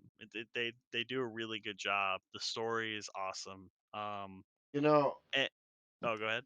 I when you were talking about like the Rebels with the short little episodes, there's a series that does that much better if you're looking for Star Wars manga. Uh, it wasn't Star Wars Legends that I originally thought is what it was called. It's Star Wars Tales. Star Wars Tales are a collection of comic books with a bunch of little anthologies that occur in the Star Wars universe. So then they range from like serious shit to those are fascinating to read. Far probably They're better actually than good. yeah, they're really good. Yeah. I'll check them out. Star Wars Tales. I'll definitely. I'll have to ask you after this. I'll actually write it down in our doc too, though.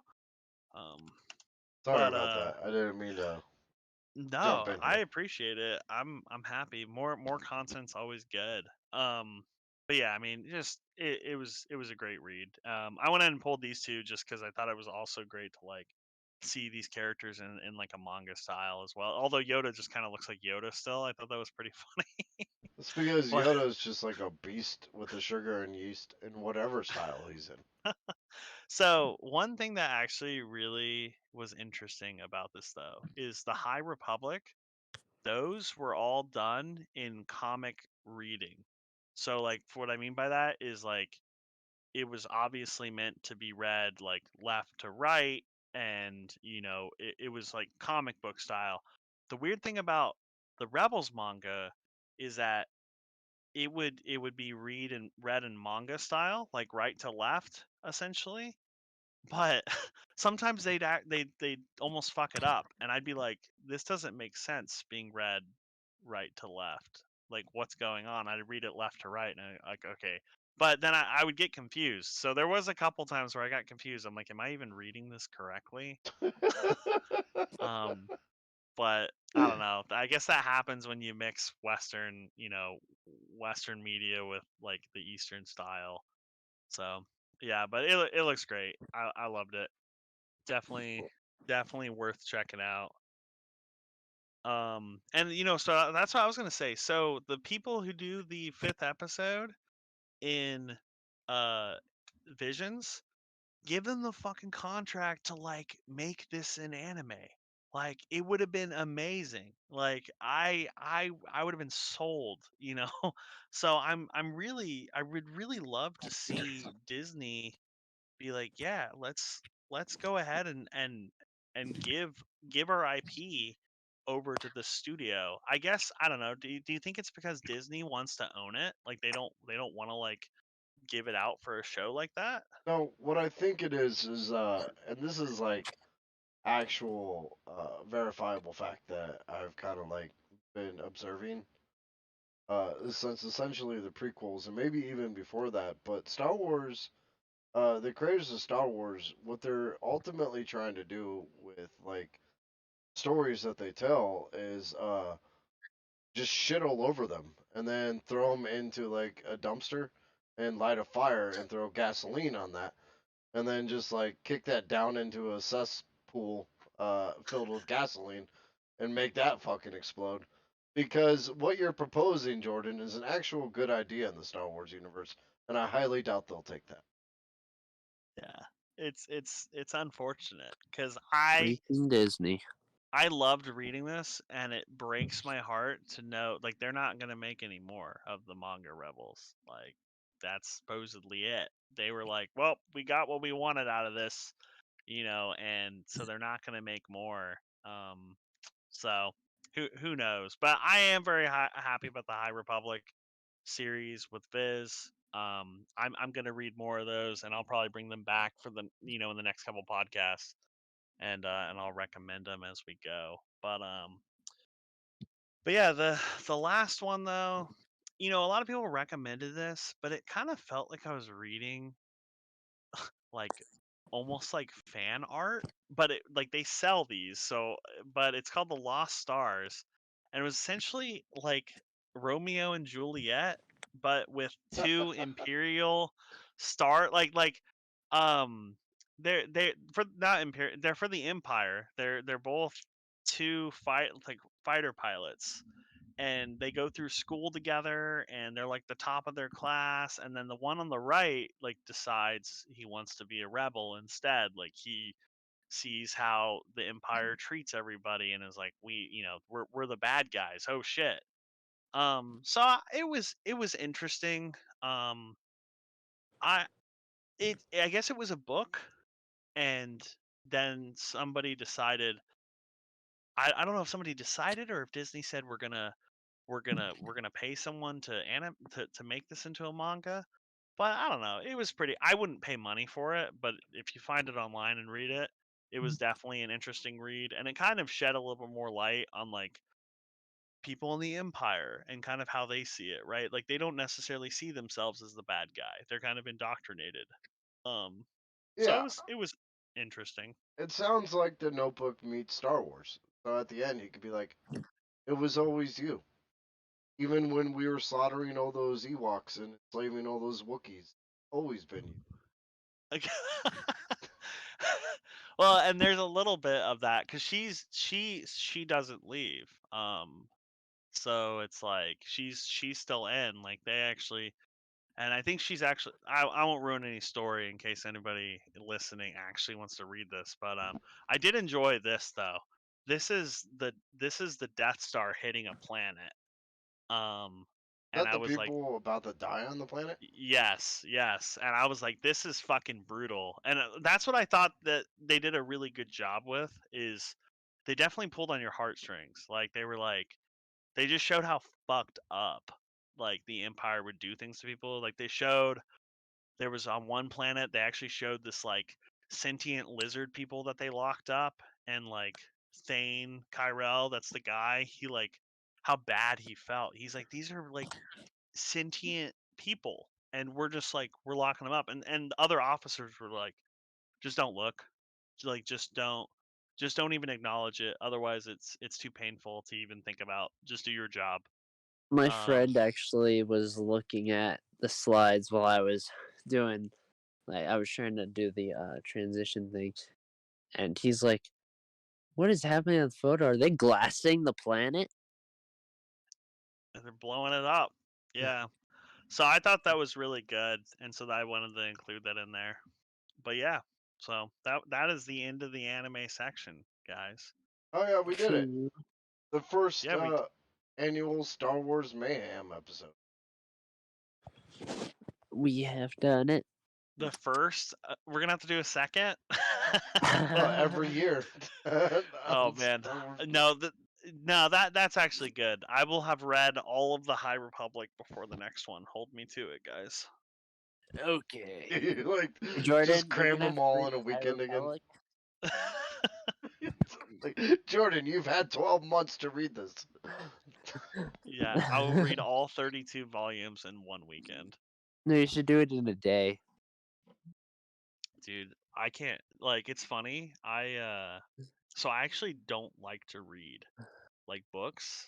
Um but like I'll read it if it's a comic, but sometimes when the bubbles get a little bit, text is a little too small, like my Neanderthal brain tries to take over and I start drooling. Jordan, I get it. Words are hard. They Okay? are. They're hard. If you ever need help, just give me a call and I'll help you sound it out. Okay? You'll read it to me. Thank you. You're a real friend. I think that about sums it up. Hey, guys, may the 4th be with you. May the force be with you all, everybody. Here on the And 8th of May.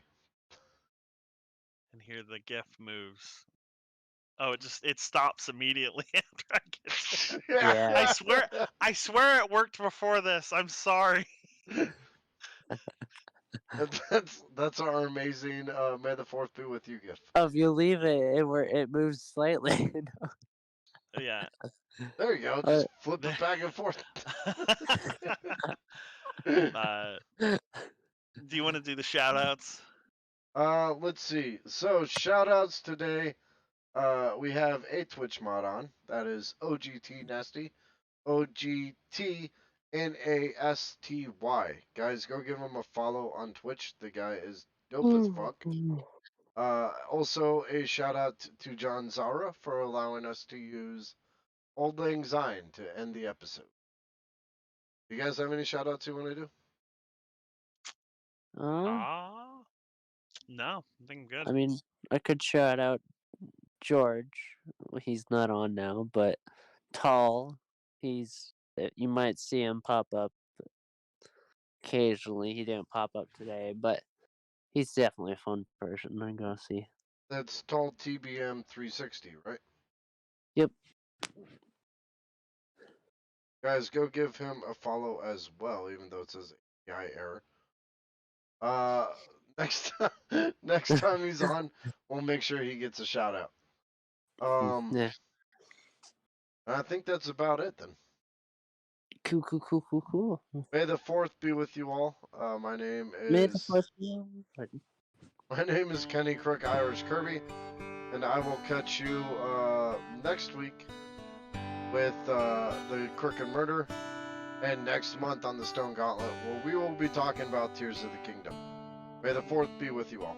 May the 4th be with you all. Thank you. May the fourth be with y'all, and I'll web y'all later. Bye. Bye. Bye. Yeah, good podcast, guys. Hey, yeah, great job, guys. That was a lot of fun. Yeah, that was a lot of fun.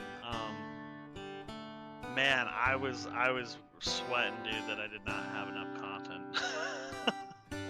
No, dude, we're it, like, even if you had dropped the ball on Star Wars, I would have carried it. I will never shut up when it comes to Star Wars. Yeah, To me, I'm surprised. Or sorry.